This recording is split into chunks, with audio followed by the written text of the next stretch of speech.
ನಮಸ್ಕಾರ ವೀಕ್ಷಕ ಬಂಧುಗಳೇ, ನೆಲಮುಗಿಲು ಮೀಡಿಯಾ ಯೂಟ್ಯೂಬ್ ವಾಹಿನಿಗೆ ನಿಮಗೆ ಸ್ವಾಗತ. ಇದೇ ಮೊದಲ ಬಾರಿಗೆ ಕೃಷಿ ತೋಟಗಾರಿಕೆಗೆ ಸಂಬಂಧಪಟ್ಟ ವಿಡಿಯೋವೊಂದನ್ನು ಮಾಡಿ ನಿಮ್ಮ ಮುಂದೆ ಇಡಲಿಕ್ಕೆ ನನಗೆ ತುಂಬ ಸಂತೋಷ ಆಗ್ತಿದೆ. ವೀಕ್ಷಕ ಬಂಧುಗಳೇ, ಬೆಂಗಳೂರಿನಿಂದ ಸುಮಾರು 87 ಕಿಲೋಮೀಟರ್ ದೂರದಲ್ಲಿರುವ ದೊಡ್ಡ ಕುರುಗೋಡು ಎಂಬ ಗ್ರಾಮದಲ್ಲಿ ಇರುವ ಈ ತೋಟದ ಹೆಸರು ಹರಿತವನ. ಈ ತೋಟದ ಮಾಲೀಕರು ಚೌಡಪ್ಪನವರು. ಪ್ರಗತಿಪರ ಚಿಂತಕ ಕೃಷಿಕರಾದ ಇವರ ಈ ಹರಿತವನವು ಸಾವಯವ ನೇರಳೆ ಹಣ್ಣು, ಮಾವು, ಹಲಸು ಮತ್ತು ದೇಶೀಯ ಗೀರ್ತಳಿಯ ಹಸುಗಳಿಗೆ ಬಹಳ ಚಿರಪರಿಚಿತ. ಪಾರಂಪರಿಕ ಕೃಷಿ ಹಾಗೂ ರಾಸಾಯನಿಕ ಮುಕ್ತ ಕೃಷಿಯ ಬಗ್ಗೆ ಅತೀವ ಕಾಳಜಿ ಹೊಂದಿರುವ ಚೌಡಪ್ಪನವರ ತೋಟದ ಬಗ್ಗೆ, ಅವರ ಶ್ರದ್ಧೆ ಪರಿಶ್ರಮದ ಬಗ್ಗೆ ಒಂದು ಟೂರ್ ಮಾಡೋಣ ಅಂತ ಅನಿಸಿತು, ಬಂದಿದ್ದೇನೆ. 2 ಸಂಚಿಕೆಗಳ ಈ ವಿಡಿಯೋಗೆ ನಿಮಗೆ ಹೃತ್ಪೂರ್ವಕವಾದ ಸ್ವಾಗತ ವೀಕ್ಷಕರೇ. ವೀಕ್ಷಕ ಬಂಧುಗಳೇ, ನೆಲಮುಗಿಲು ವಾಹಿನಿಗೆ ನಿಮ್ಮ ಸಬ್ಸ್ಕ್ರಿಪ್ಷನ್ ಬಹಳ ಮುಖ್ಯ. ನಿಮ್ಮ ವ್ಯೂಸ್ ಕೂಡ ಅಷ್ಟೇ ಮುಖ್ಯ. ಶೇರ್ ಮಾಡೋದು ಮರಿಬೇಡಿ. ಸಬ್ಸ್ಕ್ರಿಪ್ಷನ್ ಮಾಡಿ, ಶೇರ್ ಮಾಡಿ, ಕಾಮೆಂಟ್ ಬಾಕ್ಸ್ನಲ್ಲಿ ನಿಮ್ಮ ಅಭಿಪ್ರಾಯವನ್ನು ತಿಳಿಸಬೇಕು ಅಂತ ನನ್ನ ನಮ್ರ ವಿನವಿ.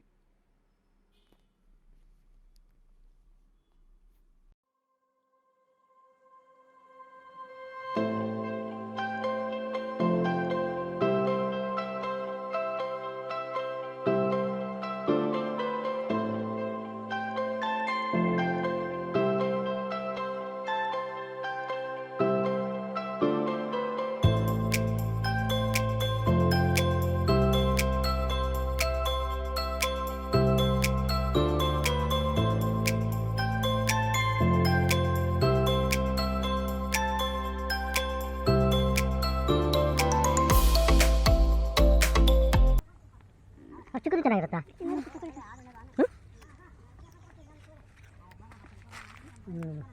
ಹೌದು.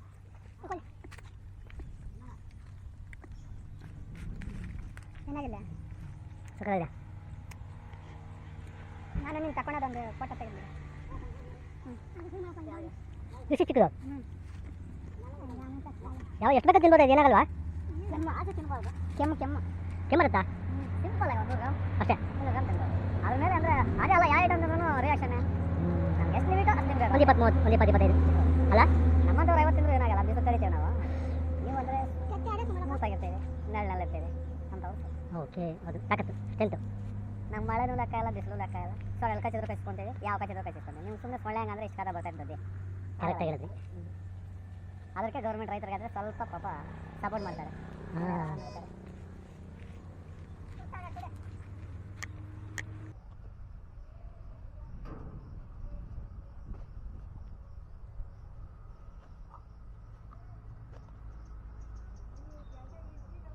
ಚೌಡಪ್ಪ ಅಂತ ಪರಿಸರವಾದಿ ಹೇಳಿ ಸರ್. ಅವರು ತೋಟ ಇದು. ಇದಕ್ಕೆ ಹರಿತವನ ಅಂತ ಹೆಸರು ಕೂಡ. ಇದರಲ್ಲಿ ಸುಮಾರು ರಕಗಳ ಗಿಡಗಳು ಬೆಳೆಸ್ಯಾರ. ಸುಮಾರು ಇರೋದೆಲ್ಲ 1.5-1.25 ಎಕರೆ ಅಷ್ಟೇ. ಅದರಲ್ಲಿ ಸುಮಾರು ಗಿಡಗಳು ಬೆಳೆಸ್ಯಾರ. ಎಕ್ಸ್ಪೆಷಲಿ ಇವರು ಪ್ರತಿ ಸೀಸನ್ಗೂ ಈ ಜಮ್ಮು ನೇರಳೆ ಹಣ್ಣು ಅಂತಾರೆ. ಇದು ಕರಿ ನೇರಳೆ ಹಣ್ಣು ಅಂತ ಕೂಡ ಅಂತಾರೆ. ಇದನ್ನು ಹೆಚ್ಚು ಬೆಳೀತಾರೆ ಇವರು. ಬೆಳೆಯೋದಲ್ಲದೆ ಇದನ್ನ ಬೀಜನ ಔಷಧಕ್ಕೆ ಮಾರಾಟ ಮಾಡ್ತಾರೆ. ಇಲ್ಲಿಗೆ ಬಂದು ತಗೊಂಡ್ರೆ ಬೆಂಗಳೂರಿನ KG 400 ರೂಪಾಯಿ ಆದರೆ ಇಲ್ಲಿ ಕೇವಲ ತೋಟದಲ್ಲಿ 100 ರೂಪಾಯಿ KG ಕೊಡ್ತಾ ಇದ್ದಾರೆ. ಇದು ಡಯಾಬಿಟಿಕ್ ಭಾರಿ ಒಳ್ಳೆಯದು, BP-ಗೂ ಭಾರಿ ಒಳ್ಳೆಯದು.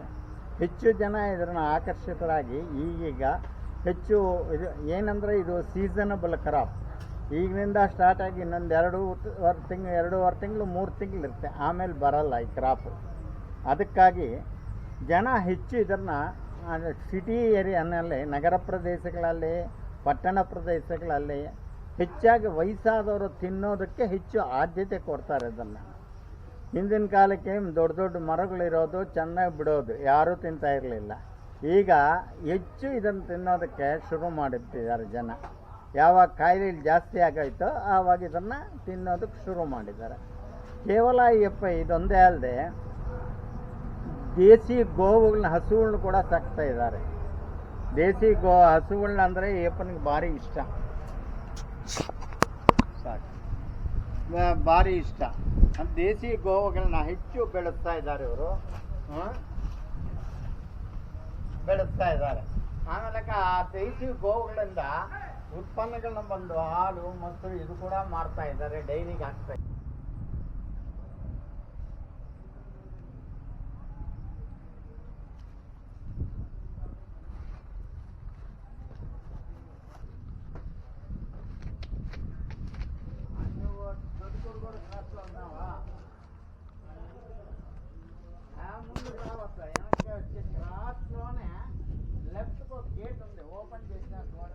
ನಮಸ್ಕಾರ. ಇವ್ರನ್ನ ಕರ್ಕೊಂಡೋಗಿ ಎಲ್ಲ ನಮ್ಮ ಮರದ ಕೆಳಗಡೆ ಕೂಡಿಸ್ಕೊಂಡು ಇವರು ಜಾಮೂನ್ ಹೇಗೆ ಬೆಳೀತಾರೆ, ಎಷ್ಟು ಎಕರೆ ಇದೆ ಅವೆಲ್ಲ ಕೇಳಿಬಿಟ್ಟು ಆಮೇಲೆ ಇದು ಇನ್ನೇನೇನು ಬೆಳೀತಾರೆ, ವರ್ಷಕ್ಕೆ ಆದಾಯ ఎష్టిదే ಮತ್ತು హసు నీ ఆవులకు సేల్ చేస్తానికి ఆయన ఫేస్బుక్లో పెట్టిండు కదా, ఎవరో హావేరీలో ఆయన ఫ్రెండ్ ఉన్నాడంట, కావాలంట తీసుకుంటారు సార్. అప్పుడే ఒక ఆయుర్వేదిక్ హాస్పిటల్లో తీసుకుంటారు. ಸಂತೋಷ್ ಸರ್, ಈಗ ನಿಮ್ಗೆ ಇವ್ರು ಹೆಂಗೆ ಪರಿಚಯ? ಇವರೊಂದು 25 ವರ್ಷದಿಂದ 30 ವರ್ಷದಿಂದ ಪರಿಚಯ. ಇವ್ರದ್ದು ಆರ್ಟಿಕಲ್ಸ್ ಬರ್ದು ಇವರು ನಮ್ಮ ಸ್ನೇಹಿತರೆಲ್ಲ ಬರೆದು ಇಡೀ ನಮ್ಮ ಕರ್ನಾಟಕ ರಾಜ್ಯಕ್ಕೆ ಪರಿಸರದ ಬಗ್ಗೆ ಒಂದು ಅರಿವು ಮೂಡಿಸಿದ್ದಾರೆ. ಅಣ್ಣವ್ರು ಬರೆದಷ್ಟು ಆರ್ಟಿಕಲ್ಸು ತೆಲುಗು, ಕನ್ನಡ ಮತ್ತು ಬಹುಶಃ ಅಷ್ಟೊಂದು ಸೊಗಡಾಗಿ ಪದಗಳನ್ನು ಬಳಕೆ ಮಾಡಿರೋದು ನಾನು ಕಂಡಿಲ್ಲ. ಅದು ಅತಿಶಯೋಕ್ತಿ ಅನ್ಬೋದು.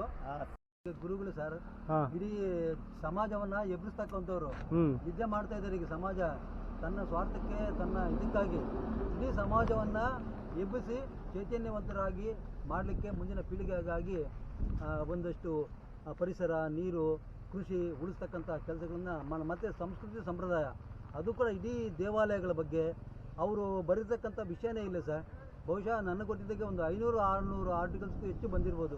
ಬಹುಶಃ ಸಾಕ್ಷಿ ಪೇಪರಲ್ಲಿ, ನಮ್ಮ ಸಂಜೆ ವಾಣಿಯಲ್ಲಿರ್ಬೋದು, ಸಂಯುಕ್ತ ಕರ್ನಾಟಕ, ಬಹುಶಃ ನನಗೆ ಗೊತ್ತಿದ್ದ ಎಲ್ಲ ಪೇಪರ್ಸ್ಗಳಲ್ಲೂ ಅಣ್ಣವರ ಆರ್ಟಿಕಲ್ಸು ತೊಗೊಂಡಿದ್ದಾರೆ ಎರವಲಾಗಿ. ಯಾಕಂದರೆ ಅವ್ರ ಭಾಷೆ ಇರ್ಬೋದು, ಅವರ ಆಳವಾದ ಅಧ್ಯಯನ ಇರ್ಬೋದು, ಅಷ್ಟೊಂದು ನಮ್ಮ ಗುರುಗಳನ್ನು ಇದು ಮಾಡಿ ಒರಿಸ್ಸಾದಿಂದ ಹಿಡಿದು ಎಲ್ಲ ಇದರಲ್ಲೂ ಕೂಡ ಸನ್ಮಾನ ಮಾಡಿದ್ದಾರೆ. ಆಂಧ್ರ ಪ್ರದೇಶ ಇರ್ಬೋದು, ಒಂದು ರಾಜ್ಯ ಇಲ್ಲ ಇವರಿಗೆ, ಅಷ್ಟು ತಲುಪಿದ್ದಾರೆ. ಎಲ್ಲೋ ಬೇರೆ ದೂರದ ರಾಜ್ಯಗಳಿಂದ ಇವ್ರ ಆರ್ಟಿಕಲ್ಸನ್ನ ಕೇಳಿಕೊಂಡು ಬರತಕ್ಕಂತಹ ಒಂದಿದೆ. ನಮಗಂತೂ ಸದಾ ನಮ್ಮನ್ನು ತೀರಿ ನಮ್ಮ ಮಾರ್ಗದರ್ಶನ ಕೊಡ್ತಕ್ಕಂಥ ನಮ್ಮ ಹಿರಿಯ ಅಣ್ಣ ಅಂತ ಕೂಡ ಹೇಳಿದ್ರೆ ತಪ್ಪಿಲ್ಲ. ಕಳೆದ 25 ವರ್ಷದಿಂದ ಅಣ್ಣವರ ಒಡನಾಟ, ಅವರಿಂದ ನಾನು ಸಾಕಷ್ಟು ಪಾಠ ಕಲಿತಿದ್ದೀನಿ. ನಮ್ಮ ಗುರೂಜಿಗಳು ಏನು ಚೌಡಪ್ಪ ಅವ್ರದ್ದು ಹೆಚ್ಚುಗಾರಿಕೆ ಅವರು ನನಗೆ ಸುಮಾರು ಒಂದು 30 ವರ್ಷದಿಂದ ಪರಿಚಯ. ಇವರು ಪರಿಸರಕ್ಕಾಗಿ ಹೆಚ್ಚು ಹೋರಾಡಿದ್ದಾರೆ. ಮತ್ತು ಪಿನಾಕಿನಿ ನದಿನಾಗ ಮರಳು ಅವ್ಯಾಹತವಾಗಿ ಹೊಡಿತಾ ಇದ್ರು. ಆವಾಗ ಅಡ್ಡುಕೊಂಡ್ರು, ಪಾಪ ಅಡ್ಡುಕೊಂಡು ಭಾರಿ ನೋವುಗಳು ತಿಂದರು. ನೋವುಗಳು ತಿಂದರೂ ಕೂಡ ಅವ್ರು ಬಿಡಲಿಲ್ಲ, ಅವ್ರ ಚಲನ್ ಮಾತ್ರ ಬಿಡಲಿಲ್ಲ. ಏನೋ ಸ್ವಲ್ಪ ಹೊತ್ತು ಕಂಟ್ರೋಲ್ ಮಾಡಿರು, ಕೋರ್ಟ್ಗಳು ತಿರುಗಿರು. ಈ ಮಿನಿಸ್ಟರ್ಸು ಡಿಲ್ಲಿ, ಬೆಂಗಳೂರೆಲ್ಲ ತಿರುಗಿ ಮೆಮೊರಾಂಡಮ್ ಕೊಟ್ಟು ನಮ್ಮ ಜಿಲ್ಲೆಗೆ ಬಯಲುಸೀಮೆಗೆ ಶಾಶ್ವತ ನೀರಾವರಿ ಬೇಕು ಅಂತ ಹೆಚ್ಚು ಹೋರಾಟ ಮಾಡಿದ್ರು. ಇದನ್ನು ಗುರುತಿಸಿ ಸರ್ಕಾರ ಇವ್ರಿಗೆ ರಾಜ್ಯೋತ್ಸವ ಪ್ರಶಸ್ತಿ ಕೂಡ ಕೊಟ್ಟಿದೆ. ಆಮೇಲೆ ಹೆಚ್ಚು ಇವರು ಪರಿಸರ ಕಾಳಜಿ ಉಳ್ಳವರು, ಪರಿಸರದ ಬಗ್ಗೆ ಹೆಚ್ಚು ಇದೆ. ಎಷ್ಟೋ ಜನ ಬಂದು ಇಲ್ಲಿ ಗಿಡಗಳು ನೆಟ್ಟು ಹೋಗಿದ್ದಾರೆ. ಇವತ್ತಿಗೂ ಹರಿತವನದಲ್ಲಿ ಎಷ್ಟು ಜನ ಬಂದು ಗಿಡಗಳು ನೆಟ್ಟು ಮಕ್ಕಳನ್ನ ಪ್ರತಿ ವರ್ಷ ಕೂಡ ಮಕ್ಕಳ ಹತ್ರ ಗಿಡಗಳು ನೆಟ್ಟಿಸ್ತಾ ಇರ್ತಾರೆ. ಹೆಚ್ಚು ಆಸಕ್ತಿ ಪರಿಸರ ಕಾಳಜಿ ಬಗ್ಗೆ ಇವರಿಗೆ. ಅದರಿಂದ ನಾನು ಇವರ ಆರ್ಟಿಕಲ್ಸ್ ಸುಮಾರು ಬರೆದಿದೆ. ನಮ್ಮ ಪಬ್ಲಿಕ್ ಟಿವಿ ರಂಗಣ್ಣವರು ಅವ್ರು ಕೂಡ ಬಂದಿದ್ರು. ಅವರ ಸಂಸಾರ ಸಮೇತವಾಗಿ ಬಂದು ನನ್ನ ಜೊತೆ ಒಂದು 2 ಗಂಟೆ ಕೂತು ಅವರ ಅನುಭವಗಳನ್ನು ಹಂಚಿಕೊಂಡು ಹೋದರು. ನಮ್ಮ ಪಬ್ಲಿಕ್ ಟಿವಿ ರಂಗಣ್ಣವರು ಈಗ ನಾವು ಮಂಗಳ ಮೀಡಿಯಾದಿಂದ ನಾವು ಎಲ್ಲರೂ ಕೂಡ ನಮಗೆ ಪತ್ರಕರ್ತರೆಲ್ಲ ಮಾಧ್ಯಮದವರು ಕೂಡ ನಮ್ಗೆ ಸದಾ ನಮ್ಮ ಹೋರಾಟಕ್ಕೆ ಸ್ಫೂರ್ತಿಯನ್ನು ತುಂಬ್ತೀರಿ. ಇಡೀ ಸಮಾಜಕ್ಕೆ ಗೊತ್ತಾಗುವಂಗೆ ಮಾಡ್ತೀರಿ, ಸರ್ಕಾರದ ಗಮನಕ್ಕೆ ತರ್ತೀರಿ. ಎಲ್ಲ ಮಾಧ್ಯಮದ ಸ್ನೇಹಿತರು ಕೂಡ ನನ್ನ ವಂದನೆಗಳು ಸರ್. ಮುಂದೆ ಏನು ಮಾಡ್ಬೇಕಂತಿದ್ದೀರಿ? ಮುಂದೆ ಏನಿಲ್ಲ, ಪರಿಸರ ಸೇವೆಯನ್ನು, ಪರಿಸರ ಈಗ ಯಾವುದು ಕೂಡ ಕೃಷಿ ಅಂತಕ್ಕಂಥದ್ದು ತುಂಬ ನಿರ್ಲಕ್ಷ್ಯಕ್ಕೆ ಒಳಗಾಗಂಥ ಕ್ಷೇತ್ರಗಳು. ಪರಿಸರ, ಕೃಷಿ, ರೈತರ ಗ್ರಾಮೀಣ ಬದುಕು ಉಳ್ಕೊಂಡ್ರೆ ಇಡೀ ದೇಶ ಉಳಿತದೆ. ನಮ್ಮ ದೇಶ ಗ್ರಾಮೀಣ ಭಾರತ. ಈಗ ನಾವೆಲ್ಲ ಗ್ರಾಮೀಣ ಭಾರತವನ್ನು ತೊರೆದು ಪಟ್ಟಣಕ್ಕೆ ಸೇರ್ತಾ ಇದ್ವಿ ಸಣ್ಣ ಪುಟ್ಟ ಕೆಲಸಗಳಿಗಾಗಿ. ಮತ್ತು ಆ ಪಟ್ಟಣದಲ್ಲಿರ್ತಕ್ಕಂಥ ಜನ ಎಲ್ಲ ಮತ್ತೆ ಗ್ರಾಮೀಣ ಪ್ರದೇಶಕ್ಕೆ ಬರಬೇಕು. ಹಿಂದೆ ಮಹಾತ್ಮ ಗಾಂಧಿಯವರು ಹೇಳಿದಾಗೆ ಗ್ರಾಮ ಸ್ವರಾಜ್ಯ, ಗ್ರಾಮಗಳು ಸಮೃದ್ಧಿಯಾಗಿದ್ರೆ ದೇಶ ಸಮೃದ್ಧಿಯ. ಇತ್ತೀಚೆಗೆ ಸರ್ಕಾರಗಳ ರೀತಿ ನೀತಿಗಳಿಂದ ಕೂಡ ಎಲ್ಲ ಕೂಡ ವ್ಯವಸಾಯ ಒಂದು ಲಾಭದಾಯಕ ಹುದ್ದೆ ಇಲ್ಲ ಅಂಥೇಳಿ ಜನ ಎಲ್ಲ ಇಲ್ಲಿ ವಲಸೆ ಹೋಗ್ತಕ್ಕಂಥ ಪರಿಸ್ಥಿತಿ ಬಂದಿದೆ. ಮತ್ತು ಸರ್ಕಾರಗಳು, ಸಂಘ ಸಂಸ್ಥೆಗಳು, ಮಾಧ್ಯಮದವರು ಮತ್ತೆ ಕೃಷಿಯನ್ನು ಬಿಟ್ಟೋಗ್ತಾ ಮತ್ತೆ ರೈತರನ್ನ ಮತ್ತೆ ಹಳ್ಳಿಗಳಿಗೆ ತರಬೇಕು. ಹಳ್ಳಿಗಳು ಸುಭಿಕ್ಷವಾಗಿರಬೇಕು, ಸಮೃದ್ಧಿಯಾಗಿರಬೇಕು, ಸಂಪತ್ಭರಿತವಾಗಿರಬೇಕು ಅಂತದ್ದೇ ನಮ್ಮ ಆಶಯ. ಗಾಂಧೀಜಿ ಕನಸುಗಳು, ಮಹಾತ್ಮ ಮತ್ತು ನಮ್ಮ ಅಂಬೇಡ್ಕರ್ ಜಿಯವರು ಕೂಡ ಹೇಳ್ತಕ್ಕಂಥದ್ದು. ಎಲ್ಲ ಗ್ರಾಮೀಣ ಭಾಗದ ಜನ ಅವರು ಅಮಾಯಕರು, ಅಸಹಾಯಕರು. ಅವರು ದೇಶ ಸದೃಢವಾಗಿದ್ದರೆ, ದೇಶ ಸದೃಢವಾದಂಗೆ, ಈ ಕೃಷಿ ವ್ಯವಸ್ಥೆ ದೃಢವಾಗಿದ್ದರೆ ಇಡೀ ದೇಶ ಸದೃಢವಾದಂಗೆ ಅಂಥೇಳಿ ನಾವು ಹಳ್ಳಿಗಳಲ್ಲೇ ಈ ಪರಿಸರವನ್ನು ಈ ಕೃಷಿಯನ್ನು ಪ್ರೇರೇಪಿಸ್ತಕ್ಕಂಥದ್ದು, ಬೇರೆಯವರು ಉತ್ತೇಜನ ಪಡೆದು ಮತ್ತು ಕೃಷಿಯತ್ತ ಬಲು ತೋರಿಸ್ಬೇಕು, ಮತ್ತೆ ಬಂದು ಕೃಷಿ ಮಾಡಬೇಕು. ನನ್ನೊಂದು ಸಲಹೆ ಏನಪ್ಪ ಅಂದರೆ, ಈ ನಗರಗಳು ಪಟ್ಟಣಗಳಲ್ಲದೆ ಈ ಮಕ್ಕಳನ್ನ ಕರ್ಕೊಂಡು ಊಟಿ, ಕೊಡೈಕೆನಾಲು, ಕೊಡಗು ಹೋಗೋ ಬದಲು ಒಂದೆರಡು ದಿನ ಹಳ್ಳಿಲೆ ಕಳಿಸ್ಲಿ. ಅಲ್ಲಿ ರೈತ ಅವರು ತಿನ್ನೋ ಅನ್ನ ಬೆಳೆಯೋದಕ್ಕೆ ಇಷ್ಟು ಕಷ್ಟ ಬಿಡ್ತಾನಂತ ಗೊತ್ತಾಗುತ್ತೆ ಅವ್ರಿಗೆ. ಆ ವಿಹಾರ ಯಾತ್ರೆ ಹೋಗೋ ಬದಲು ಹಳ್ಳಿ ಯಾತ್ರೆ ಮಾಡಲಿ ಅಂತಂದು ನನ್ನ ಅಭಿಪ್ರಾಯ. ಹೌದು, ಈಗ ಚೌಡಪ್ಪ ಅವ್ರು ಹೇಳ್ತಾ ಇದ್ದಾಗೆ ಕೃಷಿ ಬಗ್ಗೆ ಮಾತಾಡ್ತಾ ಇದ್ರಿ. ಪಾರಂಪರಿಕ ಕೃಷಿ ಈಗ ಯಾಕಿಲ್ಲ? ನೀವು ಎಲ್ಲ ಕಡೆ ಟ್ರ್ಯಾಕ್ಟರ್ ಬಳಸ್ತಿದ್ದೀರಿ, ಅದು ಎಷ್ಟು ಮಟ್ಟಿಗೆ ಪರಿಸರಕ್ಕೆ ಮಾರಕನ ಪೂರಕನ? ಒಂದು ಹಂತದವರೆಗೂ ಬೇಕಾಗಿತ್ತು. ಬಹಳ ಸುಮಾರು 70ರ ದಶಕದಲ್ಲಿ ನಮ್ಮ ದೇಶದಲ್ಲಿ ಸ್ವಲ್ಪ ಆಹಾರದ ಕೊರತೆಗಳಿತ್ತು. ನಮ್ಮ ಬಾಬು ಜಗಜೀವನ್ ರಾಮ್ ಅವರು ಕೃಷಿ ಕ್ರಾಂತಿ ಅಂದ್ರೆ ತಂದ್ರು. ವಿದೇಶಗಳಿಂದ ಹೊಸ ಹೊಸ ಹೈಬ್ರಿಡ್ ಬೀಜಗಳು ತಗೊಂಬಂದ್ರು, ಈ ಫರ್ಟಿಲೈಸರ್ ತಗೊಂಬಂದ್ರು. ಬಟ್ ಅದರದ ದುಷ್ಪರಿಣಾಮ ಮಾಡಿ ಗೊತ್ತಾಗಲಿಲ್ಲ. ಈಗ ಎಲ್ಲ ಕೂಡ ಅದರ ಏನು ಹೈಬ್ರಿಡ್ ಸೀಡ್ಸ್ ಇರ್ಬೋದು, ಈ ಫರ್ಟಿಲೈಸರ್ ತಿಂದು ಭೂಮಿ ಸತ್ವ ಕಳ್ಕೊಂಡು ಅದರಿಂದ ತಿಂದಿರ್ತಕ್ಕಂಥ ನಾವು ಆಹಾರವನ್ನು ಶಕ್ತಿ ಇಲ್ಲದೆ ಹಲವಾರು ರುಜಿನಗಳಿಗಾಗಿ ಪ್ರತಿ ಒಂದು ನಗರ ಪಟ್ಟಣಕ್ಕೆ ಒಂದು ತಾಲೂಕು ಕಚೇರಿ ಕೂಡ ಹೈಟೆಕ್ ಹಾಸ್ಪಿಟಲ್ ಬರ್ತಕ್ಕಂಥ ಪರಿಸ್ಥಿತಿ. ಯಾವಾಗ ಮಣ್ಣು ತನ್ನ ಸತ್ವವನ್ನು ಕಳ್ಕೊಳ್ತದೋ, ಗಾಳಿ, ಆಹಾರ, ನೀರು ತನ್ನ ಸತ್ವವನ್ನು ಕಳ್ಕೊಳ್ತಾನೋ, ಈ ಮಣ್ಣಿಂದ ಆಗ್ತಕ್ಕಂಥ ಈ ದೇಹ ಇದು ಕೂಡ ವೀಕ್ ಆಗ್ತದೆ. ಹಾಗಾಗಿ ತಾವು ಹೇಳ್ತಕ್ಕಂಥದ್ದು ನಮ್ಮ ಪಾರಂಪರಿಕ ಕೃಷಿಯನ್ನು ಹೊಂದಿಕೊಂಡೆ ನಾನು ಈಗಲೂ ಕೂಡ ಒಂದೇ ಒಂದು ಹಾನಿಯನ್ನು ಫರ್ಟಿಲೈಸರ್ ಆಗ್ತಾಯಿಲ್ಲ. ನಮ್ಮ ದೇಶಿ ಸಂಸ್ಕೃತಿ, ದೇಶ ಹಸುಗಳನ್ನು ಸಾಕಬೇಕು. ಮತ್ತು ಇಂದಿನ ಏನು ನಮ್ಮ ಹಿರಿಯರು ಏನು ಬೀಜಗಳಿರ್ಬೋದು, ಧಾನ್ಯಗಳು, ಆಹಾರ ಪದ್ಧತಿಗಳಿರ್ಬೋದು, ಅದನ್ನೇ ನಾವು ಫಾಲೋ ಮಾಡಬೇಕು ಅಂತ. ಈಗ ನೋಡಿ, ಸರ್ಕಾರ ಇಡೀ ವಿಶ್ವಸಂಸ್ಥೆ ಕೂಡ ನಮ್ಮ ಏನು ತೃಣಧಾನ್ಯಗಳು ಮತ್ತೆ ಅದು ಬರ್ತಾ ಇದ್ದಾವೆ. ನಾವು ಹೊಸ ಹೊಸ ಹಾಕಿ ಇನ್ನೊಂದು ತಿಂದು ಎಲ್ಲ ಶುಗರ್ ಪೇಷಂಟ್ಸ್ ಹಾಕಿ, ಡಯಾಬಿಟಿಕ್ ಪೇಷಂಟ್ಸ್ ಆಗಿ ಪ್ರತಿ ಮನೆಯಲ್ಲೂ ಇದ್ದಾರೆ. ಅದನ್ನು ಪರಿಗಣಿಸಿ ವಿಶ್ವಸಂಸ್ಥೆಯವರು ನಮ್ಮ ದೇಶ, ನಮ್ಮ ಪ್ರಧಾನಮಂತ್ರಿ ನರೇಂದ್ರ ಮೋದಿಯವರು ಕೂಡ ಈ ತೃಣಧಾನ್ಯಗಳ ವರ್ಷ 2023 ಈ ತೃಣಧಾನ್ಯಗಳ ವರ್ಷ ಅಂತೇಳಿ ಇದು ಮಾಡಿದ್ದಾರೆ. ಮತ್ತು ನಾವು ಏನು ಆರಕಲು, ಸಾಮೆಗಳು, ಈ ಥರ ರಾಗಿ, ಈ ಥರ ಧಾನ್ಯಗಳನ್ನು ಬೆಳೆದು ನಾವು ಸದೃಢರಾಗಬೇಕಂತಹ ಕೆಲಸಗಳನ್ನು ಸರ್ಕಾರಗಳು ಮಾಡ್ತಾಯಿದ್ದೇವೆ. ನಿಜವಾಗಲೂ ಇದು ನಾವು ಮತ್ತೆ ಏನು ಇಡೀ ಪ್ರಪಂಚಕ್ಕೆ ದೇಶತಕ್ಕಂಥ ಕೃಷಿ ವ್ಯವಸ್ಥೆ ನಮ್ಮ ಭಾರತ ದೇಶ. ಚೌಡಪ್ಪರೇ, ಪರಿಸರ ಈಗ ಹಾಳಾಗಿದೆಯಾ, ಚೆನ್ನಾಗಿದೆಯಾ, ಮಧ್ಯಮ ಸ್ಥಿತಿಲಿದೆಯಾ? ಇಲ್ಲ, ಪರಿಸರ ಅಂತೂ ತೀರಾ ಅಧ್ವಾನ ಆಗಿದೆ. ನೋಡಿ, ಈ ನಿಟ್ಟಿನಲ್ಲೇ ಬಹುಶಃ ಈ ಕರೋನಾ 2019ರಲ್ಲಿ ಬಂದಿರತಕ್ಕಂಥದ್ದು ಈ ಪರಿಸರ ವಿನಾಶದ ಬಯೋಡೈವರ್ಸಿಟಿಗೆ ಅಗಾಧವಾದ ಪೆಟ್ಟಾಗಿದ್ದರಿಂದನೇ ಈ ಥರದ ಹೊಸ ಹೊಸ ವೈರಸ್ಗಳು, ವೈರಾಣುಗಳು ಹುಡ್ತವೆ. ನೀವು ನೋಡಬೇಕು, ಹಿಂದೆ ಒಂದು 25 ವರ್ಷಗಳಿಂದ ಯಾವುದು ಪೆಸ್ಟಿಸೈಡ್ಸ್ ಇರಲಿಲ್ಲ, ಯಾವುದೂ ಇರಲಿಲ್ಲ. ಪ್ರತಿಯೊಂದು ಬೆಳೆ, ಹಣ್ಣು, ತರಕಾರಿಗಳು ನಮಗೆ ಸಿಗ್ತಾಯಿತ್ತು. ಯಾವ ತರಕಾರಿ ಇರ್ಬೋದು, ನಿಮ್ಮ ಮನೆಗೆ ಬರ್ತಕ್ಕಂಥ ತರಕಾರಿ ಎಲ್ಲೇ ಆ ವಿಷ ಪದಾರ್ಥಗಳಲ್ಲಿ ಕೊಳೆದು ನಿಂತು ನಿಮ್ಮ ಮನೆಗೆ ಬರ್ತದೆ. ಹಿಂದೆ 25 ವರ್ಷಗಳಲ್ಲಿ ಆ ಥರ ವಿಷಕಾರಿ ಪದಾರ್ಥಗಳನ್ನ ಸ್ಪ್ರೇ ಮಾಡಿ ಬರ್ತಕ್ಕಂಥ ಯಾವುದೂ ಆಹಾರ ಧಾನ್ಯಗಳಿರಲಿಲ್ಲ. ಈಗೆಲ್ಲ ಕೂಡ ರೋಗಗಳನ್ನ ಹೊತ್ತುಕೊಂಡು ನಮ್ಮ ಮನೆಗಳಿಗೆ ಬರ್ತಾ ಇದ್ದಾವೆ. ಆಹಾರ ಧಾನ್ಯಗಳು, ತರಕಾರಿ, ಹಾಲು, ಮೊಸರು ಪ್ರತಿಯೊಂದು ಕೂಡ ನಿಜವಾಗ್ಲೂ ಅದು ತುಂಬ ಈ ಪರಿಸರಕ್ಕಿರ್ಬೋದು, ನಮ್ಮ ಮಾನವ ಸಂಕುಲಕ್ಕೆ ತೀರಾ ಅಗಾಧವಂತ ಪೆಟ್ಟಾಗ್ತದೆ. ಇಡೀ ಮಾನವ ಸಂಕುಲ ನಶಿಸುವಂತ ಬರ್ತದೆ. ನಾವು ಅತ್ಯಂತ ಈಗ ನಾವು ಪರಿಸರಕ್ಕೆ ನಾವು ಅಟ್ಯಾಚೇ ಇಲ್ಲ, ಪರಿಸರಕ್ಕೂ ನಾವು ಸಂಬಂಧನೇ ಇಲ್ಲ. ನೋಡಿ, ಈಗ ನಾವು ಭೂಮಿ ತಾಯಿಗೆ ನಾವು ಕನೆಕ್ಟ್ ಆಗಬೇಕು. ಈ ಚಪ್ಪಲಿ ಹಾಕ್ಕೊಂಡು ನಾವು ಓಡಾಡ್ತಾ ಇದ್ವಿ. ನಾನೊಂದು ತೋಟದಲ್ಲಿದ್ದರೆ ಆಗೋದಿಲ್ಲ, ಇನ್ನು ಆಗಲೇ ಹೋದರೆ ಸಮಾಜ ಇದು ಮಾಡೋದು ಅಂತೇಳಿ. ಯಾವಾಗ ನಮಗೆ ಈ ಭೂಮಿಗೆ ನಮಗೆ ಸಂಪರ್ಕ ಆಗ್ತದೋ ಆವಾಗ ಪ್ರಕೃತಿ ಮೇಲೆ ಪ್ರೀತಿ ಬರ್ತದೆ. ಪ್ರಕೃತಿಯ ವಿಧಾನಗಳು ನಮ್ಮ ಶಕ್ತಿಯಲ್ಲಿ ಬರ್ತದೆ. ಈ ಪ್ರತಿಯೊಂದು ಅಂಗಾಂಗಗಳು ಕೂಡ ಈ ಭೂಮಿಗೆ ನಮಗೆ ಸಂಬಂಧ. ಈ ಆಕ್ಯುಪಂಕ್ಚರಲ್ಲಿ ಚೀನಾ, ಜಪಾನಲ್ಲಿ ಮಾಡ್ತಾರೆ. ಪ್ರತಿಯೊಂದು ಅಂಗಗಳಲ್ಲೂ ಅದು ಸ್ಪರ್ಶ ಆದರೆ ನಮ್ಮ ಎಲ್ಲ ಅಂಗಾಂಗಗಳು ಕೆಲಸ ಮಾಡ್ತವೆ. ನಮ್ಗೆ ಸಂಬಂಧನೇ ಇಲ್ಲ ಭೂಮಿಗೆ. ನಮಗೆ ಸಂಬಂಧ ಇರತಕ್ಕಂಥ ಸಾಕ್ಸ್ ಹಾಕ್ಕೊಂಡು, ಶೂಸ್ ಹಾಕ್ಕೊಂಡು ಓಡುವಂಥ ಪರಿಸ್ಥಿತಿ ಬಂದಿದೆ. ನಮಗೂ ಪರಿಸರಕ್ಕೂ ಕನೆಕ್ಷನ್ನೇ ಇಲ್ಲ, ನಮಗೂ ಭೂಮಿಗೆ ಕನೆಕ್ಷನ್ನೇ ಇಲ್ಲ. ಕನೆಕ್ಷನ್ ಕಳ್ಕೊಂಡಿರೋದೇ ನೋಡಿ ಎಲ್ಲ ಈ ಅನಾಹುತಗಳು. ನೋಡಿ, ಈಗಾಗಲೇ ಭಾರತ ದೇಶದಲ್ಲಿ ಮುಂಗಾರು ಪ್ರತಿ ವರ್ಷ 100 ವರ್ಷಗಳ ನೀವು ಇತಿಹಾಸ ತಗೊಂಡ್ರೆ ಮಳೆ ಪ್ರಮಾಣ ಪ್ರತಿ ವರ್ಷ ಜೂನ್ ತಿಂಗಳಲ್ಲಿ ಬರ್ತಕ್ಕಂಥದ್ದು. ನೋಡಿ, ಈಗ ಆ ಸೈಕ್ಲೋನ್ ಬಂತಕ್ಕಂಥದ್ದು ಈಗ ಮರುಭೂಮಿಯಲ್ಲಿ, ನಮ್ಮ ಥಾರ್ ಮರುಭೂಮಿಯಲ್ಲಿ ಮಳೆ ಬೀಳ್ತಾ ಇದೆ. ಈಗ ರಾಜಸ್ಥಾನ ಮರುಭೂಮಿ ಅಂತಕ್ಕಂಥದ್ದು ಈಗ 15, 16, 17 ವಿಪರೀತವಾದ ಜಲಪ್ರಳಯ ಆಗ್ತಕ್ಕಂಥ ಸೈಕ್ಲೋನ್ ಬರ್ತಾ ಇದೆ. ಬಿಜಾಪುರಾಯ ಅಂತೇಳಿ ಒಂದು ಸೈಕ್ಲೋನು. ಈ ಥರ ಏರ್ಪೇರಾಗಿ ಇಡೀ ನಮ್ಮ ದೇಶದ ಪ್ರಪಂಚದ ಅನ್ನಕ್ಕೂ ಕೂಡ ಅನ್ನಕ್ಷಾಮ ಬರ್ತದೆ. ನೋಡಿ, ಯಾವಾಗ ನಮ್ಮ ದೇಶಕ್ಕೆ ವ್ಯವಸ್ಥಿತವಾಗಿ ಮ್ಯಾನ್ಸೂನ್ಸ್ ಬರ್ತಾಯಿದ್ವು, ಇದು ಒಂದು ವರ್ಷ ಏನಾದರೂ ಇದಾದರೆ ನಮ್ಮ 140 ಕೋಟಿ ಇರ್ತಕ್ಕಂಥ ಜನ ಆಹಾರಕ್ಕೆ ಇಲ್ಲೋಗ್ತಾರೆ. ನೋಡಿ ನಿಜವಾಗ್ಲೂ ಅದಕ್ಕೆ ನಾವು ಪ್ರಕೃತಿಯನ್ನು ಪ್ರೀತಿಸ್ರಿ, ಮರಗಳನ್ನು ಬೆಳೆಸ್ರಿ. ನಾವೆಲ್ಲ ಕೂಡ ಪ್ರತಿಯೊಬ್ಬರಿಗೂ ಮನೆಯಲ್ಲಿ 2-3 ವೆಹಿಕಲ್ಸ್ ಇದ್ದಾವೆ, ಎಲ್ಲ ಕೂಡ ಹೈಡ್ರೋಕಾರ್ಬನ್ಸ್ ಮಾಡಿ ಆ ವಾತಾವರಣಕ್ಕೆ ಬಿಡ್ತೀವಿ. ಅದನ್ನು ತರ್ತಕ್ಕಂಥದ್ದು ನಾವು ಈ ಮರ ಇದೀವಲ್ಲ, ಇದೊಂದು ದೇವರಿಗಿಂತ ಮಿಗಿಲಾಗ್ತಕ್ಕಂಥ ಇದು ಮರಗಳನ್ನ ಪ್ರತಿಯೊಬ್ಬ ಶಾಲೆಯಿಂದ ಮಕ್ಕಳಿಂದ ಕಳಿಸ್ಬೇಕು ಪ್ರಕೃತಿಯೊಂದಿಗೆ ಕನೆಕ್ಟನ್ನು. ನಿಜವಾಗ್ಲೂ ಈಗಿನ ವಿದ್ಯಾಭ್ಯಾಸ ಇರ್ಬೋದು, ಈಗಿನ ಎಜುಕೇಷನ್, ಈಗಿನ ಸಮಾಜ ತುಂಬ ದೂರ ಕರ್ಕೊಂಡು ಹೋಗ್ತಾ ಇದ್ದಾರೆ, ತುಂಬ ಹೈಟೆಕ್ ಎಜುಕೇಷನ್ಸ್. ನಿಜವಾಗ ಅದಲ್ಲ.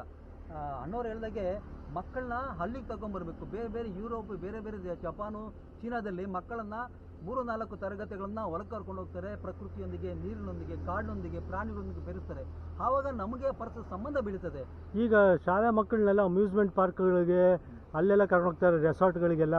ಅದೆಷ್ಟು ಮಟ್ಟಿಗೆ ಸರಿ? ಅದಂತೂ ತುಂಬ ನಮ್ಮ ವಿದ್ಯಾವಂತರು ನಿಜವಾಗ್ಲೂ ತಿಳ್ಕೊಬೇಕು.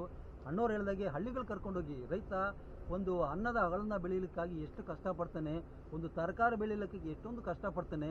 ತಾನು ತಿನ್ನೋದಿಲ್ಲ, ತನ್ನ ಉತ್ಪಾದನೆ ಮಾಡ್ತಕ್ಕಂಥ ಹಾಲು ಕುಡಿಯೋದಿಲ್ಲ, ಒಂದು ತರಕಾರಿ ಬೆಳೆ ಎಲ್ಲ ಕೂಡ ಹಣಕ್ಕಾಗಿ ಪಾಪ ಅವನು ಇರ್ತಕ್ಕಂಥ ಸಂಕಷ್ಟವನ್ನು ದೂರ ಮಾಡ್ಕೊಳ್ಳೋಕ್ಕಾಗಿ ಪಟ್ಟಣಕ್ಕೆ ಕಳಿಸ್ತಕ್ಕಂಥ ಕೆಲಸ ಆಗಿದೆ. ನಿಜವಾಗ್ಲೂ ಅದಂತೂ ತುಂಬ ಇದು ಮಕ್ಕಳಿಗೆ ತಾವು ಹೇಳಿದಾಗೆ ಪ್ರತಿ ಸ್ಕೂಲ್ ಮಕ್ಕಳಿಗೆ ಅಮ್ಯೂಸ್ಮೆಂಟ್ ಪಾರ್ಕ್ ಅಲ್ಲ, ಮನರಂಜನೆ ಅಲ್ಲ, ಕಲಿತಕ್ಕಂಥದ್ದು ಪರಿಸರ ಪಾಠ ಕಲಿಬೇಕು. ರೈತರನ್ನ ಅವರ ಕಷ್ಟ ಕಾರ್ಪಣ್ಯ ಅವ್ರ ಜೊತೆಗೆ ಬೆನ್ನೆಲುಬಾಗಬೇಕು. ಈ ಮಕ್ಕಳೆಲ್ಲ ಅವ್ರು ಹೊಲಕ್ಕೆ ಹೋದ್ರೆ ರೈತ ಎಷ್ಟೊಂದು ಖುಷಿ ಪಡ್ತಾನೆ. ನೋಡಿ, ಈ ದೇಶ, ಈ ಜನ ನನ್ನ ಮೇಲೆ ಅಧೀನರಾಗಿದ್ದಾರೆ ಅಂತೇಳಿ ಇನ್ನೂ ಖುಷಿಯಿಂದ ಅನ್ನವನ್ನು, ಆಹಾರವನ್ನು, ತರಕಾರಿಯನ್ನು, ಹಾಲನ್ನು ಬೆಳೆದು ಕೊಡ್ತಕ್ಕಂಥ ಕೆಲಸ ಮಾಡ್ತಾನೆ. ಇಲ್ಲಾಂದರೆ ಅವನು ಕೂಡ ಹಣದ ಆಸೆಗೆ ಬಿದ್ದು ಅನ್ನವನ್ನು ವಿಷ ಮಾಡಿ ಕಲಿಸ್ತಕ್ಕಂಥ ಪ್ರವೃತ್ತಿ ಆಗ್ತದೆ. ಅವರೆಲ್ಲ ಮಕ್ಕಳೆಲ್ಲ ಬರಬೇಕು.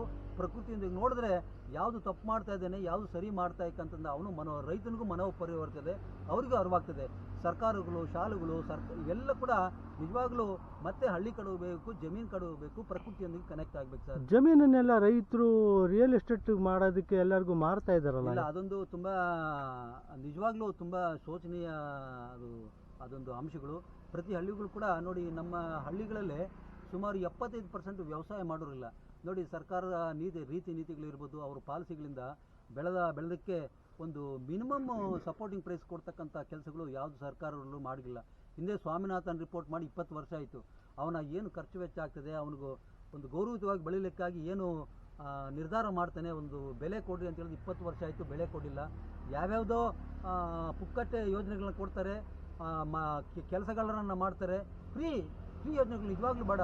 ಹಿಂದೆ 30 ವರ್ಷದಿಂದ ಪ್ರತಿ ಹಳ್ಳಿಯಲ್ಲೂ, ಪ್ರತಿ ಕುಟುಂಬದಲ್ಲೂ ಕ್ವಿಂಟಾಲ್ ಗಟ್ಟಲೆ ಭತ್ತ ಇರ್ತತ್ತು, ಜೋಳ ಇರ್ತತ್ತು, ಬೆಲ್ಲ ಇರ್ತತ್ತು. ಯಾರು ಕೂಡ ಒಬ್ಬನ ಮನೆಗೆ ಹೋಗಿ ನಮಗೆ ದೇಹಿ ಅಂತ ನಿಟ್ಕೊಳ್ಳೋ ಪರಿಸ್ಥಿತಿ ಇರಲಿಲ್ಲ. ಈಗ ಏನು ಅಕ್ಕಿ ಕೊಡ್ತಾರೆ, ಯಾವತ್ತೂ ಕ್ಯೂ ಇರಲಿಲ್ಲ. ಪ್ರತಿ ಮನೆಯಲ್ಲೂ ಸಮೃದ್ಧಿಯಾಗಿರೋದು. ಪಟ್ಟಣಗಳಿಂದ ಹಳ್ಳಿಗೆ ಬರಬೇಕು ಅಂದ್ರೆ ಅದೊಂದು ಸಮೃದ್ಧಿ, ಅದೊಂದು ಹಬ್ಬ ಆಗ್ತಾಯಿತ್ತು. ಅಷ್ಟೊಂದು ಖುಷಿಯಿಂದ ನೆಂಟರನ್ನ ಬರಮಾಡೋಕೋಂಥ ಪರಿಸ್ಥಿತಿ ಹಳ್ಳಿಗಳಿತ್ತು. ಈಗ ಹಳ್ಳಿಗಳನ್ನ ಬಿಕಾರಿ ಮಾಡಿ, ಸ್ಮಶಾನಗಳನ್ನು ಮಾಡಿ, ಮುದುಕರ ಇರತಕ್ಕಂತಹ ಏನು ವೃದ್ಧಾಶ್ರಮ ಮಾಡ್ತಕ್ಕಂಥ ಕೆಲಸಗಳನ್ನು ಸರ್ಕಾರ ಮಾಡ್ತಾಯಿದ್ರೆ ನಿಜವಾಗ್ಲೂ ಹೊಟ್ಟೆ ಉರಿದೋಗ್ತದೆ. ಇಲ್ಲಿ ಹಳ್ಳಿಗಳಲ್ಲಿ ಕೆಲಸ ಮಾಡಿ, ಅಲ್ಲಿ ಸವಲತ್ತುಗಳನ್ನ ಉದ್ಮಾಡ ಮಾಡಿ, ಕೃಷಿ, ನೀರಾವರಿ, ಪರಿಸರ, ಈ ಹಳ್ಳಿ ಉದ್ಯೋಗ, ಗ್ರಾಮೀಣ ಉದ್ಯೋಗಗಳನ್ನ ಕೆಲಸ ಮಾಡಿ ಯಾವುದು ಕೂಡ ಫ್ರೀಯಾಗಿ ಕೊಟ್ಟರೆ ನಿಜವಾಗ್ಲೂ ಅದಕ್ಕೆ ಬೆಲೆ ಇಲ್ಲ. ಚೌಡಪ್ಪರ ಹಳ್ಳಿಗಳ ಬಗ್ಗೆ ಹೇಳ್ತಾ ಇದ್ರಿ. ನೋಡಿ, ಹಳ್ಳಿಗಳಲ್ಲಿ ಅಭಿವೃದ್ಧಿ ಆಗಬೇಕು ಅಂದರೆ, ಹಳ್ಳಿಗಳಲ್ಲೇ ಜನ ಉಳಿಬೇಕಂದ್ರೆ ಯುವಕರು ಹಳ್ಳಿಗಳಲ್ಲಿ ಇರಬೇಕಾ, ನಗರಗಳಿಗೆ ಹೋಗ್ಬೇಕಾ? ನಿಜವಾಗ್ಲೂ ಈಗ ಒಂದು ಎಕ್ಸಾಂಪಲ್ಲು, ಇಡೀ ಪ್ರಪಂಚದಲ್ಲಿರ್ತಕ್ಕಂಥ ಇಂದು ಮುಂದುವರೆದ ರಾಷ್ಟ್ರ ಅಂದರೆ ನಮ್ಮ ಚೀನಾ.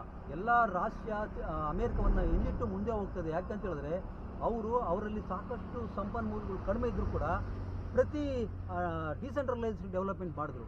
ಚೀನಾದಲ್ಲಿರ್ತಕ್ಕಂಥ ಪ್ರತಿ ಪಟ್ಟಣಗಳನ್ನ, ಹಳ್ಳಿಗಳಲ್ಲೇ ಕೆಲಸ ಕೊಟ್ಟರು. ಅವ್ರು ಯಾರು ಕೂಡ ಪಟ್ಟಣಗಳು, ನಗರವಾಸಗಳಿಗೆ ಹೋಗಲಿಲ್ಲ. ಅಲ್ಲಿ ಅವರೇ ಮಾಡ್ತಾರೆ, ಅವರನ್ನು ಎಕ್ಸ್ಪೋರ್ಟ್ ಮಾಡ್ತಾರೆ ಪಟ್ಟಣಗಳಿಗೆ, ಅವರ ಮಾಡ್ತಕ್ಕಂಥ ಗೂಡ್ಸನ್ನು, ಬೇರೆ ಬೇರೆ ಪದಾರ್ಥಗಳನ್ನ. ಆ ಥರದ್ದು ಯಾಕೆ ನಮ್ಮ ದೇಶದಲ್ಲಿ ಮಾಡ್ಬೋದು? ನಮ್ಮವರು ಅಂತ ಕೂಡ ಪಟ್ಟಣಗಳಿಗೆ ಅಭಿವೃದ್ಧಿ ಮಾಡಬೇಕು ಅಂತೇಳಿ ಕಾನ್ಸಂಟ್ರೇಟ್ ಮಾಡಿ ಇಲ್ಲಿಂದ ಹೋಗಿ ಅಲ್ಲಿ ಜಂಪ್ ಮಾಡ್ತಕ್ಕಂಥದ್ದು.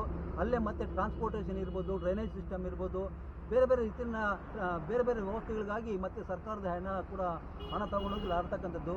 ಅದು ಮತ್ತೆ ಇದು ಅಂತೇಳಿ ಮತ್ತೆ ಮೆಟ್ರೋ ಮಾಡ್ತಾರೆ, ಏನೇನೋ ಪ್ರಯತ್ನಗಳು ಮಾಡ್ತಕ್ಕಂಥ ಆಗ್ತದೆ. ನಿಜವಾಗ್ಲೂ ಅದೊಂದು ಒಳ್ಳೆಯ ಅಭಿವೃದ್ಧಿ ಅಲ್ಲ. ನಾವು ಹಿಂದೆ ನಮ್ಮ ಕಾಣ್ತಕ್ಕಂತಹ ಹಳ್ಳಿಗಳು ಅಭಿವೃದ್ಧಿ ಮಾಡಬೇಕು, ಡಿಸೆಂಟ್ರಲೈಸ್ಡ್ ಆಗಬೇಕು. ಏನೇ ಅಭಿವೃದ್ಧಿ ಆದರೂ ಕೂಡ ಹಳ್ಳಿಗಳ ಅಭಿವೃದ್ಧಿ ಮಾಡಿ ಸಾಕಷ್ಟು ಯೋಜನೆಗಳಿವೆ. ಪ್ರತಿ ಹಳ್ಳಿಗೆ ಒಂದು ಮೈಕ್ರೋ ಲೆವೆಲ್ ಒಂದು ಇರಿಗೇಷನ್ ಮಾಡಿ, ಒಂದು ಮೈಕ್ರೋ ಲೆವೆಲ್ ಫಾರೆಸ್ಟ್ ಪ್ಲಾನ್ ಮಾಡಿ, ಒಂದು ಮೈಕ್ರೋ ಲೆವೆಲ್ ಎನರ್ಜಿ ಪ್ಲಾನ್ ಮಾಡಿ, ಒಂದು ಫುಡ್ ಪ್ಲಾನ್ ಮಾಡಿ, ಹೆಲ್ತ್ ಪ್ಲಾನ್ ಮಾಡಿ. ಪ್ರತಿ ಹಳ್ಳಿ ಮಟ್ಟದಲ್ಲಿ ಒಂದು ಈ ಥರ ಮೈಕ್ರೋ ಲೆವೆಲ್ ಪ್ಲಾನ್ ಮಾಡಿ ಈ ಸರ್ಕಾರ ಮತ್ತು ಕೇಂದ್ರ ರಾಜ್ಯ ಸರ್ಕಾರ ಪ್ರತಿ ಹಳ್ಳಿಗೆ, ನಮ್ಮ ದೇಶದಲ್ಲೇ ಇರತಕ್ಕಂಥದ್ದು ಕೇವಲ 5 ಲಕ್ಷ ಹಳ್ಳಿಗಳು.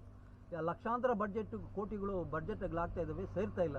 ನಿಜವಾಗಿ ಈ ಥರ ಒಂದು ಸ್ಮಾಲ್ ಸ್ಕೇಲು, ಮೀಡಿಯಮ್ ಸ್ಕೇಲು ಮತ್ತು ಲಾರ್ಜ್ ಸ್ಕೇಲ್ ಪ್ಲಾನ್ಸ್ ಮಾಡಿ ಒಂದು 20 ವರ್ಷಗಳಲ್ಲಿ ಇಡೀ ಪ್ರಪಂಚ ಕಣ್ಣು ನೋಡ್ತಕ್ಕಂತಹದ್ದು ಅಭಿವೃದ್ಧಿ ಮಾಡ್ಬೋದು. ನೋಡಿ ಎಲ್ಲ ಕೂಡ ಯಾವ ಥರ ವ್ಯವಸಾಯ ಮಾಡ್ತಾಯಿದ್ದಾರೆ ಅಂದರೆ ಎಲ್ಲ ಕೆಲಸಗಳಿಲ್ಲದೆ ಯುವಕರೆಲ್ಲ ಕೂಡ ಪೋಲಿ ಬಿದ್ದು ಅಸಾಂಘಿಕ ಚಟುವಟಿಕೆಗಳು ಮಾಡಿದರೆ ಅವ್ರು ಕೆಲಸ ಕೊಟ್ಟರೆ ಖಂಡಿತ ಅವ್ರು ಏನೋ ಒಂದು ಕೆಲಸ ಮಾಡ್ತಾರೆ. ಯಾವಾಗ ಉದ್ಯೋಗ ಇಲ್ಲ, ವರಮಾನ ಇಲ್ಲ ಅಂತ ಹೇಳಿದ್ರೆ ದುಶ್ಚಟಗಳಿಗೆ ಪಾಲಾಗ್ತಾರೆ. ಈಗ ಕುಡಿಯೋದು, ಅಲ್ಲಿ ಇಲ್ಲಿ ಪೋಲಿ ಬಿಡ್ತಕ್ಕಂಥ ಆಗ್ತದೆ. ನಿಜವಾಗ್ಲೂ ಸರ್ಕಾರಗಳು ಆ ಗ್ರಾಮಗಳಲ್ಲೇ ಏನು ಸಂಪನ್ಮೂಲಗಳಿವೆ ಅದನ್ನು ಅರಿತು ಅಲ್ಲಿ ಉತ್ಪಾದನೆ ಮಾಡ್ತಕ್ಕಂಥದ್ದು, ಅದು ಟ್ರೈನಿಂಗ್ ಕೊಟ್ಟು ನಮ್ಮ ದೇಶ ಸಾಕಷ್ಟು ಜ್ಞಾನವಂತರಿದ್ದಾರೆ. ಇಡೀ ಪ್ರಪಂಚಕ್ಕೆ ತೋರ್ತಕ್ಕಂಥ ವಿಶ್ವಗುರು. ನಮ್ಮ ಪ್ರಧಾನಮಂತ್ರಿಗಳು ವಿದೇಶಗಳಿಗೆ ಹೋದರೆ ನಮ್ಮ ಭಾರತೀಯರಿಗೆ ಎಷ್ಟೊಂದು ಗೌರವ ಕೊಡ್ತಾರೆ. ಇವಾಗ ಅದು ಸಾವಿರಾರು ವರ್ಷಗಳ 5000 ವರ್ಷಗಳ ಇತಿಹಾಸ ನಮ್ಮ ದೇಶಕ್ಕಿದೆ. ಇಡೀ ಪ್ರಪಂಚಾದ್ಯಂತ ಎಲ್ಲ ನಮ್ಮ ದೇಶಕ್ಕೆ 2000 ವರ್ಷಗಳಿಂದ ಬಂದರೆ ಅಂಥ ದೇಶದಲ್ಲಿ ಈಗಲೂ ಕೂಡ 90 ಕೋಟಿ ಜನ BPL ಕೆಳಗಿದ್ದಾರೆ. ಅಕ್ಕಿಗಾಗಿ ಕ್ಯೂ ನಿಂತ್ಕೊಳ್ಳುವಂಥ ದೌರ್ಭಾಗ್ಯ ಪರಿಸ್ಥಿತಿಯನ್ನು ನಮ್ಮವರು ಮಾಡ್ತಾ ಇದ್ದಾರಲ್ಲ. ಬುದ್ಧಿಶಕ್ತಿ ಇಲ್ವಾ, ಸಂಪನ್ಮೂಲಗಳಿಲ್ವಾ, ಏನಿಲ್ಲ ನಮ್ಮ ದೇಶದಲ್ಲಿ. ಕಷ್ಟಪಡ್ತಾರೆ. ಇವ್ರಿಗೆ ದಾರಿ ತೋರ್ತಕ್ಕಂತಹ ಅಧಿಕಾರಿಗಳು ಬೇಕು, ದಾರಿ ತೋರ್ತಕ್ಕಂಥ ಜನನಾಯಕರು ಬೇಕು. ನಮ್ಮ ದೇಶ ಒಂದು ಸ್ವಾವಲಂಬಿ ಜೀವನ ನಡೆಸ್ತಕ್ಕಂಥ ಸಾಕಷ್ಟಿದ್ದಾರೆ. ನಿಜವಾಗ್ಲೂ ಈ ಫ್ರೀ ಕೊಡ್ತಕ್ಕಂಥ ಯೋಜನೆಗಳನ್ನ ಬಿಡಿ. ಯಾರು ತೀರಾ ಅಸಮರ್ಥರಿದ್ರು, ಅಸಹಾಯಕರಿದ್ರೆ ಖಂಡಿತ ಅವ್ರಿಗೆ ಸಹಾಯ ಮಾಡೋಣ. ಇಡೀ ಸಾರಾಸಾಗಟ್ ಹಾಕಿ ಸಾರ್ವಜನಿಕರ ಹಣವನ್ನು ಪೋಲ್ ಮಾಡ್ತಕ್ಕಂಥದ್ದು, ಅವರ ಸೋಮಾರಿಗಳು ಮಾಡ್ತಕ್ಕಂಥದ್ದು ನಿಜವಾಗ್ಲೂ ಖಂಡಿತ ತಪ್ಪಲ್ಲ. ನಾನು ಒಂದು ಎಕರೆ ಇರ್ತಕ್ಕಂಥ, ನಾನು ಪ್ರತಿ ದಿವಸ ನನ್ನ ಕಷ್ಟ, ನನ್ನ ಕೆಲಸವನ್ನು ತಿಂದು ನಾನು ಅನ್ನ ಮಾಡಿದ್ರೆ ನನಗೆ ಜೀರ್ಣ ಆಗ್ತಕ್ಕಂಥದ್ದು. ಯಾರೋ ಕೊಡ್ತಕ್ಕಂತಹ ಹಣವನ್ನು ನಾನು ಇದು ಮಾಡಿದ್ರೆ ಅನಾರೋಗ್ಯಕ್ಕೆ ಗುರಿ ಆಗ್ತೀನಿ, ನಾನು ಸೋಂಬೇರಿ ಆಗ್ತೀನಿ, ಬೇಗ ನಾನು ಕೊಳಿತೀನಿ. ನಾವು ಈ ಪ್ರಕೃತಿಯಲ್ಲಿರ್ತಕ್ಕಂಥ ಪ್ರಾಣಿ ಪಕ್ಷಿಗಳನ್ನ ದಿವಸ ನೋಡಿ ಯಾಕೆ ತಿಳಿಯೋದಿಲ್ಲ? ಈ ಪ್ರಾಣಿ ಪಕ್ಷಿಗಳು ತನ್ನ ಜೀವನವನ್ನು ತಾನು ಮಾಡ್ತವೆ. ಬೆಳಗ್ಗೆ 5 ಗಂಟೆಗೆ ಹೇಳ್ತವೆ, ಸಂಜೆ 6 ಬಂದು ಕೆಲಸ ಮಾಡಿ ಬಂದು ಮನೆ ಸೇರ್ಕೊಳ್ತವೆ. ನಾವು ಯಾಕೆ ಆ ಪ್ರಾಣಿ ಪಕ್ಷಿಗಳನ್ನು ನೋಡಿ ಕಲಿಬಾರ್ದು? ನೀವು ಹೇಳ್ತಾ ಇದ್ರಿ, ಅದೇ ಪ್ರಕೃತಿ. ನಾವು ಪ್ರಕೃತಿಯನ್ನು ಗಮನಿಸ್ತಾ ಇದ್ರೆ ನಿಜವಾಗ್ಲೂ ನಾವೆಲ್ಲ ಕಲಿಬೋದು. ನಾವು ಯಾವಾಗ ಪ್ರಾಣಿ ಪಕ್ಷಿಗಳನ್ನು ಪರಿಸರವನ್ನು ನೋಡೋದಿಲ್ಲ, ನಾವು ಆ ಪ್ರಕೃತಿಯಿಂದ ದೂರ ಹೋಗಿ ನಾವು ಮನುಷ್ಯರಾಗೇ ಬಾಳೋದಿಲ್ಲ. ಈ ಮನುಷ್ಯ ಮಾಡಿದಷ್ಟು ಈ ಪ್ರಕೃತಿಗೆ, ಈ ಭೂಮಿಗೆ ಅನಾಹುತ ಇನ್ಯಾರೂ ಮಾಡಿಲ್ಲ. ದಯಮಾಡಿ ಎಲ್ಲರೂ ಕೂಡ ಪ್ರಕೃತಿ ಕಡೆ ನೋಡಿ, ಪ್ರಾಣಿ ಪಕ್ಷಿಗಳನ್ನು ಪ್ರೀತಿ ಮಾಡಿ. ಹೀಗೆ ನಾವು ಪ್ರಕೃತಿಗೆ ಕನೆಕ್ಟ್ ಮಾಡಿದ್ರೆ ನಮ್ಮ ಮುಂದಿನ ಪೀಳಿಗೆ ಕೂಡ ಈ ಭೂಮಿ ಸುಸ್ಥಿರವಾಗಿರ್ತದೆ, ಸಮೃದ್ಧಿಯಾಗಿರ್ತದೆ. ಲಕ್ಷಾಂತರ ವರ್ಷ ಇನ್ನೂ ಕೂಡ ಸುಸ್ಥಿತಿಯಲ್ಲಿರ್ತಕ್ಕಂಥದ್ದು ಇರ್ತದೆ. ನಾವು ಕೂಡ ಅತ್ಯಂತ ನೀವು ಹೇಳಿದಾಗೆ ನೈಸರ್ಗಿಕ ಕೃಷಿಯನ್ನು ಬಳಸಬೇಕು. ದೇಶೀಯ ಹಸುಗಳನ್ನು, ದೇಶೀಯ ಸಂಪ್ರದಾಯವನ್ನು, ದೇಶೀಯ ವ್ಯವಸ್ಥೆಗಳ ಬೇರೆ ಯಾವ ವ್ಯವಸ್ಥೆನೂ ಬೇಕಿಲ್ಲ. ನಮ್ಮ ದೇಶದ ವ್ಯವಸ್ಥೆನೇ ಸಾಕಷ್ಟು ಜ್ಞಾನವಂತರಿದ್ದಾರೆ, ಸಾಕಷ್ಟು ಜ್ಞಾನವನ್ನು ನಮ್ಮ ಕೊಟ್ಟಾಗಿದ್ದಾರೆ. ಅದನ್ನು ನಾವು ಮೇಲ್ಕಾಕೊಂಡು ಅದನ್ನು ಪಾಲನೆ ಮಾಡಿದ್ರೆ ಈ ದೇಶ ಇಡೀ ಪ್ರಪಂಚಕ್ಕೆ ಅನ್ನ ಕೊಡ್ತಕ್ಕಂಥ ಶಕ್ತಿ ಈ ಭೂಮಿಗಿದೆ, ಈ ಜನರಿಗಿದೆ ಅಂತೇಳಿ ನಾನು ವಿನಂತಿ ಮಾಡ್ಕೊಳ್ತೀನಿ. ಗಿಡ ಮರಗಳನ್ನು ನೆಡೋದು ಕಡಿಮೆ ಆಗಿದೆಯಾ? ಇಲ್ಲ, ಒಂದು ನೋಡಿ, ಸರ್ಕಾರಗಳು ಕಳೆದ ಒಂದು ಸ್ಟ್ಯಾಟಿಸ್ಟಿಕ್ಸ್ ಪ್ರಕಾರ ಒಂದು ಫಾರೆಸ್ಟ್ ಸರ್ವೆ ಆಫ್ ಇಂಡಿಯಾ ಅಂತೇಳಿ ಒಂದು ಇದು ಮಾಡಿದ್ರು. ಎಷ್ಟು ಅವರು ಪ್ರತಿ ವರ್ಷ ಮಾಡ್ತಾರೋ ಅದ್ರ 3 ಪಟ್ಟು 4 ಪಟ್ಟು ನ್ಯಾಷನಲ್ ಹೈವೇಸ್ ಇರ್ಬೋದು, ರೈಲ್ವೇಸ್ ಇರ್ಬೋದು, ಡ್ಯಾಮ್ಸ್ ಇರ್ಬೋದು, ಎಲೆಕ್ಟ್ರಿಫಿಕೇಷನ್ ಇರ್ಬೋದು, ಬೇರೆ ಬೇರೆ ಕೆಲಸಗಳಿಗಾಗಿ ಅದರ 2 ಪಟ್ಟು 3 ಪಟ್ಟು ನಾಶ ಆಗ್ತದೆ. ಬಟ್ ಈ ನಮ್ಮ ಅರಣ್ಯ ಇಲಾಖೆ ಹೇಳ್ತಕ್ಕಂಥದ್ದೇ ಒಂದು ಹಣ ತಿಂತಾರೆ. ಒಂದು 1000 ಎಕರೆ ಮಾಡಿದ್ರೆ ಅಂತ ಹೇಳಿದ್ರೆ 100 ಎಕರೆ ಕೂಡ ಮಾಡೋದಿಲ್ಲ. ಈ ಥರ ಸರ್ಕಾರದ ಹಣವನ್ನು ಗುಳುಂ ಮಾಡಲಿಕ್ಕೆ ಮಾಡ್ತಾ ಇದ್ದಾರಾಗಲಿ, ಯಾವಾಗ ಸಾರ್ವಜನಿಕರನ್ನ, ಜನರನ್ನು ಸೇರಿಸ್ಕೊಂಡು ನಮ್ಮದು ಈ ಪರಿಸರ ಅಂತ ಮಾಡ್ತಾರೋ ಆವಾಗ ಅರಣ್ಯೀಕರಣ ಬೆಳೀತದೆ. ಈಗಂತೂ ಕಳೆದ 10 ವರ್ಷಗಳಲ್ಲಿ ಅರಣ್ಯೀಕರಣ 1% ಕೂಡ ಬೆಳೆಯಲಿಲ್ಲ. ಇಡೀ ನಮ್ಮ ರಾಜ್ಯದಲ್ಲಿ, ಇಡೀ ದೇಶದಲ್ಲಿ, ಎಸ್ಪೆಷಲಿ ತೆಲಂಗಾಣದಲ್ಲಿ ಒಂದು ಅರಣ್ಯೀಕರಣ ಬೆಳೆದು ಬಿಟ್ಟರೆ KCR ಅವರು ಒಂದು ಅರಣ್ಯ ಯೋಜನೆ ತಗೊಂಬಂದರು. ನಾನು ಕೂಡ ಹೋಗಿದ್ದೆ. ಅಲ್ಲಿ ಅರಣ್ಯೀಕರಣ ಸ್ವಲ್ಪ ಇಂಪ್ರೂವ್ ಆಗಿಬಿಟ್ರೆ ಇಡೀ ನಮ್ಮ ದೇಶದಲ್ಲಿ ಎಲ್ಲೂ ಕೂಡ ಅರಣ್ಯೀಕರಣ ಬೆಳೆದಿಲ್ಲ. ನಿಜವಾಗ್ಲೂ ಈಗಿರ್ತಕ್ಕಂಥ ನಮ್ಮ ದೇಶದಲ್ಲಿ ಕೇವಲ 21% ಅರಣ್ಯ, ಇದು 33% ಹೆಚ್ಚಾಗಲೇಬೇಕು. ನೀವು ಸೋಷಿಯಲ್ ಅರೆಸ್ಟ್ರಿ ಮಾಡಿ, ರೈಲ್ವೆ ಟ್ರ್ಯಾಕ್ಸು, ಇಡೀ ನಮ್ಮ ದೇಶದಲ್ಲಿ 60,000ಕ್ಕೂ 70,000ಕ್ಕೂ ಹೆಚ್ಚು ಕಿಲೋಮೀಟರ್ ರೈಲ್ವೆ ರಸ್ತೆಗಳಿದ್ದಾವೆ, ಲಕ್ಷಾಂತರ ಕಿಲೋಮೀಟರ್ ರಸ್ತೆಗಳಿದ್ದಾವೆ. ಇದನ್ನು ಮರಗಿಡಗಳ ಹಣ್ಣು ಕೊಡ್ತಕ್ಕಂತಹ ಹಂಪು ಮಾಡಿದ್ರೆ ಪ್ರಾಣಿ ಪಕ್ಷಿಗಳು ಜೀವಕೋಟಿಗಳಾಗ್ತವೆ. ಆ ಪ್ರಾಣಿ ಪಕ್ಷಿಗಳು ಬೆಳೆದು ಮತ್ತೆ ನಾವು ಬೆಳೆದಕ್ಕಂಥ ಅನ್ನಾಹಾರ ಕೀಟಗಳನ್ನು ತಿಂದು ಬಳಸ್ತವೆ. ಈಗಾಗಲೇ ಸಾಕಷ್ಟು ನಾವು ಪೆಸ್ಟಿಸೈಡ್ಸು, ಫರ್ಟಿಲೈಸರ್ಸ್ ಯೂಸ್ ಮಾಡಿ ಅನೇಕ ಸಂತತಿಗಳು ನಿರ್ನಾಮ ಆಗಿದ್ದಾವೆ. ಈ ಸರ್ಕಾರಗಳು ಹೆಚ್ಚು ಅರಣ್ಯೀಕರಣದ ಬಗ್ಗೆ, ರಸ್ತೆ ಬಗ್ಗೆ ಸೋಷಿಯಲ್ ಫಾರೆಸ್ಟ್ ಇರ್ಬೋದು, ರೈತರಿಗೆ ಆಗ್ರೋ ಫಾರೆಸ್ಟ್ ಇರ್ಬೋದು, ಹಾರ್ಟಿಕಲ್ಚರ್ ಕ್ರಾಪ್ಸು, ಈ ಥರ ನಿಜವಾಗ್ಲೂ ವಿಶ್ವಸಂಸ್ಥೆ ಕೂಡ ಈ ಕ್ಲೈಮೇಟ್ ಚೇಂಜಿಂದ ಏನು ಕಾರ್ಬನ್ ಡೈಆಕ್ಸೈಡು ವಾತಾವರಣಕ್ಕೆ ಹೋಗಿ ಇಡೀ ಪ್ರಪಂಚಾದ್ಯಂತ ಕ್ಲೈಮೇಟ್ ಚೇಂಜ್ ಆಗಿ ಆಹಾರ ಕ್ಷಾಮಗಳು ಬರ್ತವೆ, ಫ್ಲಡ್ಸ್ ಬರ್ತವೆ, ಫೆಮೇನ್ಸ್ ಬರ್ತವೆ. ನಿಜವಾಗ್ಲೂ ಇದನ್ನು ಆ ಕಾರ್ಬನ್ ಕಂಟ್ರೋಲ್ ಮಾಡಿ ಅಂತೇಳಿ ವಿಶ್ವಸಂಸ್ಥೆ ಎಲ್ಲ ದೇಶಗಳು ಕರೆ ಕೊಡ್ತಾ ಇದೆ. ಒಂದಷ್ಟು ದೇಶಗಳು ಮಾತ್ರ ಅದ್ರ ಬಗ್ಗೆ ಕೆಲಸ ಮಾಡ್ತಾ ಇದ್ದಾರೆ.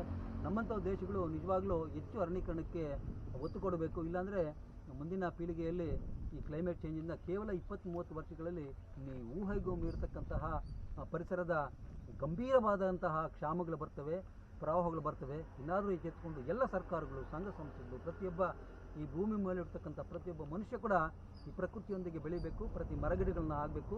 ಈಗ ಎಷ್ಟೋ ಲಕ್ಷಾಂತರ ಕೋಟ್ಯಾಂತರ ಟನ್ನು ಡೀಸೆಲು ಪೆಟ್ರೋಲನ್ನು ಉರಿಸಿ ನಾವು ವಾತಾವರಣ ಕೊಟ್ಟಿದ್ವಿ. ಅದೆಲ್ಲ ವಾಪಸ್ ತರ್ತಕ್ಕಂಥ ಶಕ್ತಿ ಯಾವ ದೇವ್ರಿಗೂ ಇಲ್ಲ.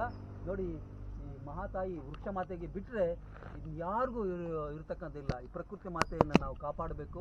ಪ್ರಕೃತಿಯ ಪರಮಾತ್ಮ, ಜಲವೇ ಜೀವಾತ್ಮ. ನಾವು ಮರಗಳನ್ನು ಬಿಟ್ಟರೆ, ಕಾಪಾಡೋದು ಬಿಟ್ಟರೆ, ದೇವಸ್ಥಾನಗಳನ್ನ, ಮಸೀದಿಗಳನ್ನ, ಚರ್ಚ್ಗಳನ್ನ ಕಟ್ಟೋದನ್ನು ಬಿಟ್ಟು ನೋಡಿ ಇದನ್ನು ಇದು ಮಾಡಿ. ಈ ಪ್ರಕೃತಿಯಲ್ಲಿ ಪ್ರತಿಯೊಬ್ಬ ದೇವತೆ ಕೂಡ ಇದ್ದಾರೆ, ಪ್ರತಿಯೊಬ್ಬ ಇದು ಕೂಡ ಇದೆ. ಪಂಚಭೂತಗಳನ್ನು ಸಂರಕ್ಷಣೆ ಮಾಡ್ತಕ್ಕಂಥ ಶಕ್ತಿ ಇದೆ. ಮಳೆ ತರಿಸ್ತದೆ, ಹಣ್ಣು ಕೊಡ್ತದೆ, ಆಹಾರ ಕೊಡ್ತದೆ, ಭೂಮಿಯ ಫಲವತ್ತತೆ ಹೆಚ್ಚಿಸ್ತದೆ, ಕ್ಲೈಮೇಟ್ ಚೇಂಜು ಉಷ್ಣಾಂಶವನ್ನು ಕಡಿಮೆ ಮಾಡ್ತದೆ. ಇದಕ್ಕಿಂತ ದೇವಸ್ಥಾನ ಬೇಕಾ? ನಿಜವಾಗ್ಲೂ ಇದಕ್ಕಿಂತ ಪುಣ್ಯವಾದಂಥ ನಾನು ಯಾವತ್ತೂ ಕೂಡ ದೇವ್ರಿಗೆ ನಮಸ್ಕಾರ ಮಾಡಲ್ಲ. ಬಟ್ ಈ ತಾಯಿ ಪ್ರಕೃತಿ ಮಾತೆಗೆ ನಾನು ಪೂಜೆ ಮಾಡಿದಷ್ಟು ಇನ್ಯಾವ ದೇವ್ರಿಗೂ ನಾನು ಕೈ ಮುಗಿದಿಲ್ಲ. ನೇರವಾಗಿ ಕಣ್ಣಿಗೆ ಕಾಣಿಸ್ತಕ್ಕಂಥ ದೇವರು, ಎಲ್ಲೋ ಕಲ್ಲಲ್ಲಿ ದೇವರಿಲ್ಲ, ಪ್ರಕೃತಿ ಇಲ್ಲದಾರೆ. ಪ್ರಕೃತಿನ ಆಧರಿಸ್ರಿ, ಪ್ರೀತಿಸ್ರಿ, ಇದು ಹೇಳ್ತಕ್ಕಂಥದ್ದು. ಚೌಡಪ್ಪ ಅವ್ರು ಹೇಳ್ತಾ ಇದ್ದೀರಿ ಪ್ರಕೃತಿ ಮತ್ತೆ ಉಳಿಬೇಕು ಅಂತ. ಆದರೆ ಪ್ರತಿ ಹಳ್ಳಿನಲ್ಲೂ, ಪ್ರತಿ ಊರಿನಲ್ಲೂ ಎಲ್ಲರೂ ನಮಗೊಂದು ಫ್ಯಾಕ್ಟ್ರಿ ಬೇಕು, ನಮಗೊಂದು ಕಾರ್ಖಾನೆ ಬೇಕು ಅಂತ ಹೇಳಿ ಹಠ ಹಿಡಿದಿದ್ದಾರಲ್ಲ. ಇಲ್ಲ, ಫ್ಯಾಕ್ಟ್ರಿಗಳು ನಮ್ಮ ಜೀವನಕ್ಕೆ ಈಗಾಗಲೇ ಇಡೀ ಪ್ರಪಂಚಾದ್ಯಂತ ಇಂಡಸ್ಟ್ರಿಯಲೈಸೇಷನ್ ಆಗಿದೆ ಸರ್. ನಮ್ಗೆ ಎಷ್ಟು ಬೇಕೋ ಅಷ್ಟು ಉತ್ಪತ್ತಿ ಮಾಡಿ ಆಗಿದೆ. ಈ ಎಲ್ಲ ಕೂಡ ನಾವು ಮಾಡ್ತಕ್ಕಂಥ ಕೊಳೆ ಏನು ಪ್ಲಾಸ್ಟಿಕ್ ಇರ್ಬೋದು, ಇದೆಲ್ಲ ಕೂಡ ಕೋಟ್ಯಾಂತರ ಟನ್ಗಳಷ್ಟು ನದಿಗಳಲ್ಲಿ, ಸಮುದ್ರಗಳಲ್ಲಿ ಹೋಗಿ ಸೇರಿಕೊಂಡಿದೆ. ಇನ್ನೂ ಆ ವಿಷಯವನ್ನು ಇದನ್ನು ಮಾಡ್ತಕ್ಕಂಥ ಅವಶ್ಯಕತೆ ಇಲ್ಲ. ಮನುಷ್ಯನಿಗೆ ಏನು ಬೇಕೋ ಆ ಥರ ಕಾರ್ಖಾನೆಗಳನ್ನು ಮಾಡಲಿ. ವಿಪರೀತವಾದಂತಹ ನಮ್ಮ ಮನುಷ್ಯನಿಗೆ ಬೇಕಾಗೇ ಇಲ್ಲ ಆ ಥರದ ಉದ್ಯೋಗಗಳು ಕೂಡ, ಕಾರ್ಖಾನೆಗಳು ಬರ್ತಾ ಇದ್ದಾವೆ. ನಿಜವಾಗ್ಲೂ ನಾವು ಎಷ್ಟು ಹತ್ತಿರಕ್ಕೆ ಪರಿಸರಕ್ಕೆ ಪೂರಕವಾಗಿ ಹೋಗ್ತೀವೋ ಅಷ್ಟು ನೆಮ್ಮದಿಯಾಗಿರ್ತೀವಿ. ನೀವು ಎಷ್ಟು ಹೆಚ್ಚು ಕಾರ್ಖಾನೆಗಳು ಮಾಡಿದಷ್ಟು ಅದು ಮುಂದೆ ನಮಗೆ ವಾಪಸ್ಸು ಬೆಟ್ಟದಷ್ಟಾಗಿ ಅದರ ಬಾಲ ನಮಗೆ ಬೀರ್ತದೆ. ನಮಗೆ ಬೇಕಾಗಿರ್ತಕ್ಕಂಥದ್ದು ಟೆಕ್ನಾಲಜಿ, ಈ ಫ್ಯಾಕ್ಟ್ರೀಸ್ ಇದೆಲ್ಲ ಸಾಕಷ್ಟು ಆಗಿದ್ದಾವೆ. ಇನ್ನು ನಾವು ಮತ್ತೆ ಆಗಬೇಕಂದ್ರೆ ಮತ್ತೆ ಭೂಮಿಗೆ ಬರಬೇಕು. ಭೂಮಿಯಲ್ಲಿ ಉತ್ಪಾದನೆ ಮಾಡಿ ನಮ್ಗೆ ಮೂಲಭೂತವಾಗಿ ಏನು ಬೇಕು, ಆಹಾರ ಬೇಕು, ಅನ್ನ ಬೇಕು, ಇದು ಬೇಕು. ಇದನ್ನು ಇಡಬೇಕಾಗಲಿ ಏನೇನು ಫ್ಯಾಕ್ಟ್ರಿ ಮಾಡ್ತಾ ಇದ್ರೆ ನಮಗಂತೂ ಗೊತ್ತಾಗ್ತಾ ಇಲ್ಲ. ನೋಡಿ, ಈಗ ನೋಡಿ, ಇದು ನಾನು ಯಾರೋ ಕೊಟ್ಟರು ಈ ಥರ ಪ್ಲಾಸ್ಟಿಕ್ಕು, ಇದು ಬೇಕೇ ಇರಲಿಲ್ಲ. ಇದನ್ನು ತೊಗೊಂಬಂದು ನಮಗೆ ಬಲವಂತವಾಗಿ ತೋರ್ತಕ್ಕಂಥ ಕೆಲಸಗಳಾಗ್ತಾಯಿದ್ದಾವೆ. ಇದೆಲ್ಲ ನಮಗೆ ಆಟೋಮೆಟಿಕ್ಕಾಗಿ ನಾವು ಕೂಡ ಅದ್ರ ಜೊತೆಗೆ ಬಂದು ಸೇರ್ಕೊಂಡ್ಬರ್ತಾಯಿದ್ವಿ. ನೋಡಿ, ಇದೆಲ್ಲ ಕೂಡ ಬೇಕಿಲ್ಲ. ಕೈಗಾರಿಕೆಗಳು, ಈ ಥರ ಚಟುವಟಿಕೆಗಳು ಕಡಿಮೆ ಮಾಡಬೇಕು. ಆದಷ್ಟು ನಮ್ಮ ದೇಶದಲ್ಲಿರ್ತಕ್ಕಂಥ ಭೂಮಿ ಸಂಪತ್ತು ಬೇರೆ ಎಲ್ಲೂ ಇಲ್ಲ. ಅದನ್ನು ವಾಪಸ್ ಕಳಿಸಿ ನೆಮ್ಮದಿಯಾಗಿ ಜೀವನ ಮಾಡ್ಬೋದು. ಈಗ ಸಾಕಷ್ಟು ಲಕ್ಷಾಂತರ ಸಂಬಳ ತಗೊಳ್ತಕ್ಕಂತಹ ಕೆಲವು IT-BT ಇಂಜಿನಿಯರ್ಸ್ ಎಲ್ಲ, ಡಾಕ್ಟರ್ಸು ಮತ್ತೆ ವಾಪಸ್ ಬಂದು ಮತ್ತೆ ಹಳ್ಳಿಯೊಂದಿಗೆ, ಪ್ರಕೃತಿಯೊಂದಿಗೆ ಬೆರೆತು ಜೀವನವನ್ನು ಮಾಡಿಸಿ ಸುಖಿ ಜೀವನವನ್ನು ಅನುಭವಿಸ್ತಾ ಇದ್ದಾರೆ ಸರ್. ಇವಾಗಲೂ ದೊಡ್ಡ ದೊಡ್ಡ ಇಂಡಸ್ಟ್ರಿಗಳಲ್ಲಿ, ಆ ಕಾರ್ಖಾನೆಗಳಲ್ಲಿ ಬರ್ತಕ್ಕಂಥ ಹಣ ಇನ್ನೊಂದು ಯಾವುದೂ ಉಳಿಯಲ್ಲ. ನೀವು ಬಂದು ವಾಪಸ್ ಇದು ಮಾಡಿದ್ರೆ ಎಲ್ಲ ಪ್ರತಿಯೊಂದು ಕೂಡ ಅಲ್ಲೇ ಸಿಗ್ತದೆ. ನೀವು ಪ್ರಕೃತಿಗೆ ಪೂರಕವಾದ ಉತ್ಪನ್ನಗಳು ಮಾಡ್ಬೋದು. ನೀವು ದೊಡ್ಡ ದೊಡ್ಡ ಫ್ಯಾಕ್ಟ್ರಿಗಳು ಮಾಡಿ ಪರಿಸರಕ್ಕೆ ಹಾನಿ ಮಾಡ್ತಕ್ಕಂಥ ಕೈಗಾರಿಕೆಗಳನ್ನ ದೇಶಕ್ಕೆ, ಪ್ರಪಂಚಕ್ಕೆ ಬೇಕೇ ಬೇಕಿಲ್ಲ. ಎಲ್ಲ ದೊಡ್ಡ ದೊಡ್ಡ ವಿಜ್ಞಾನಿಗಳು ಹೇಳ್ತಿದ್ದಾರೆ. ನಿಜವಾಗ್ಲೂ ಈ ಥರ ಅಭಿವೃದ್ಧಿ ನಮಗೆ ಬೇಡ ಅಂತಕ್ಕಂಥ ನಿರ್ಧಾರಕ್ಕೆ ಬಂದಿದ್ದಾರೆ. ಯಾವ ಮಟ್ಟಿಗೆ ಬಂದಿದ್ದಾರೆ ಅಂತ ಸೈಂಟಿಸ್ಟು ಅಂತೇಳಿ, ಈ ಸೈನ್ಸ್ ಯಾವ ಮಟ್ಟಿಗೆ ಬೆಳೆದಿದ್ದಾರೆ, ನಮ್ಮನ್ನು ಮನುಷ್ಯನ ವಿನಾಶಕ್ಕೆ, ಅದೇನೋ ಮಹಿಷಾಸುರ ಮರ್ದಿನ ಅಂತ ಹೇಳಿದ್ರೆ ಆ ಥರ ನಮ್ಮನ್ನು ನಾವೇ ಸರ್ವನಾಶ ಮಾಡ್ಕೊಳ್ಳೋ ಸ್ಥಿತಿಗೆ ನಮ್ಮ ಸೈನ್ಸು, ಟೆಕ್ನಾಲಜಿ, ಕೈಗಾರಿಕೆಗಳು ಬಂದಿವೆ. ನಿಜವಾಗ್ಲೂ ಒಂದು ಹಂತಕ್ಕವರೆಗೂ ಸರಿ ಸೈನ್ಸು, ಅದು ಮೀರೋದ್ರೆ ಅದು ಸೈನ್ಸೇ, ಆ ವಿಜ್ಞಾನೇ ನಮ್ಮನ್ನು ನುಂಗುತ್ತೆ. ನಿಜವಾಗ್ಲೂ ಎಷ್ಟು ಬೇಕೋ ಅಷ್ಟು ಬೆಲೆ ಕೊಡಬೇಕು ವಿಜ್ಞಾನಕ್ಕೆ. ನಾವು ಅತ್ಯಂತ ಬೆಲೆ ಕೊಡ್ತಕ್ಕಂಥದ್ದು ಪ್ರಕೃತಿಗೆ ಬೆಲೆ ಕೊಡಬೇಕು ಅಂತ ನನ್ನ ಆಶಯ, ನನ್ನ ಒಲವು, ಪ್ರೀತಿ. ಚೌಡಪ್ಪ ಅವರು ಹಳ್ಳಿಲಿದ್ದೀರಿ, ಈ ಊರಲ್ಲಿದ್ದೀರಿ. ಸಂತೋಷ್ ಅವರು ಇದೇ ಗೌರಿಬಿದನೂರು. ಚೌಡಪ್ಪನವರು ಇಂಜಿನಿಯರಿಂಗ್ ಪದವೀಧರರು. ಓ, ಈ ವಿಷಯ ನಮ್ಗೆ ಹೇಳಲೇ ಇಲ್ಲ. ಮತ್ತೆ ಅವರು ಹೇಳಿಲ್ಲ, ನಾನು ಹೇಳ್ತಾ ಹೇಳಿ. ಇಂಜಿನಿಯರಿಂಗ್ ಪದವೀಧರರು. ಆಗ ಒಳ್ಳೆ ಉದ್ಯೋಗ ಸಿಗ್ತಾ ಇತ್ತು, ಬೇಕಾದ್ರೆ 1 ಲಕ್ಷ ರೂಪಾಯಿ ಸಂಬಳ ಕೂಡ ಬರ್ತಾ ಇತ್ತು. ಅದನ್ನೆಲ್ಲ ಬಿಟ್ಟು ನಮ್ಮ ಪ್ರಕೃತಿನ, ಆಮೇಲೆ ಪರಿಸರ ರಕ್ಷಣೆ ಬಗ್ಗೆ ಹೆಚ್ಚು ಕಾಳಜಿ ವಹಿಸಿ, ಮತ್ತು ಅವರು ಹರಿತವನದಲ್ಲಿ ಅನೇಕ ರಕಗಳ ಗಿಡಗಳು ಬೆಳೆಸಿ ಏನೋ ತನ್ನ ಕೈಲಾದಷ್ಟು ಪರಿಸರಕ್ಕೆ ಸೇವೆ ಮಾಡ್ತಾ ಇದ್ದಾರೆ. ನೋಡಿ ಸಂತೋಷ್ ಅವರು ನಮ್ಮನ್ನು ಬೆಂಗಳೂರಿಂದ ಇದೇ ಕಾರಣಕ್ಕೆ ಕರ್ಕೊಂಡು ಬಂದು ನಿಮ್ಮನ್ನೇ ಭೇಟಿ ಮಾಡಿಸ್ಬೇಕು, ನಿಮ್ಮ ಈ ತೋಟನ ತೋರಿಸ್ಬೇಕು. ಅದ್ರ ಮೂಲಕ ನಮ್ಮ ಯುವಕರಿಗೆ, ನಮ್ಮ ಜನಕ್ಕೆ ಪ್ರಕೃತಿ ಮತ್ತು ಆರ್ಗ್ಯಾನಿಕ್ ಫಾರ್ಮಿಂಗು, ಸಾವಯವ ಕೃಷಿ ಮತ್ತು ಉತ್ತಮವಾದ ಆಹಾರ ಪದಾರ್ಥಗಳನ್ನ ಹೇಗೆ ಬೆಳೆಸಬೇಕು ಅನ್ನೋದನ್ನೆಲ್ಲ ನೀವು ಸ್ವಲ್ಪ ವಿಡಿಯೋ ಮಾಡಿ ಅಂತ ಹೇಳಿ ನಮ್ಮನ್ನು ಇಲ್ಲಿ ಕರ್ಕೊಂಡು ಬಂದಿದ್ದಾರೆ. ನೀವು ನಿಮ್ಮ ತೋಟ ನೀವು ತೋರಿಸ್ಬೋದಾ? ಖಂಡಿತ ಸರ್, ಬನ್ನಿ ಹೋಗೋಣ. ಹೀಗೆ ಬನ್ನಿ ಈಗ ಹೋಗೋಣ.